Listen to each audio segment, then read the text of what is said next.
ang makapangyarihang tinig ng Panginoon. Purihin ang Panginoon, kayong mga anak ng makapangyarihang Diyos. Purihin siya sa kanyang kadakilaan at kapangyarihan. Papurihan ang Panginoon ng mga papuring nararapat sa kanyang pangalan. Sambahin ninyo siya sa kanyang banal na presensya. Ang tinig ng Panginoong Diyos na makapangyarihan ay dumadagungdong na parang kulog sa ibabaw ng malalakas na alon ng karagatan. Ang tinig ng Panginoon ay makapangyarihan at kagalang-galang. Ang tinig ng Panginoon ay makakabali at makakapagpira-piraso ng pinakamatibay na mga puno ng sedro sa Lebanon. Niyayanig ng tinig ng Panginoon ang mga bundok sa Lebanon at ang bundok ng Hermon na parang bisirong baka na tumatalon-talon.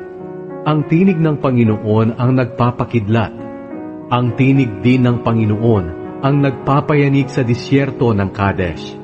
Sa tinig ng Panginoon, napapagalaw ang mga puno ng ensina at nalalagas ang mga dahon sa kagubatan.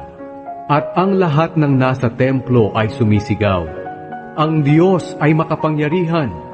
Ang Panginoon ang may kapangyarihan sa mga baha. Maghahari siya magpakailanman. Ang Panginoon ang nagbibigay ng kalakasan sa kanyang mga mamamayan, at pinagpapala niya sila ng mabuting kalagayan."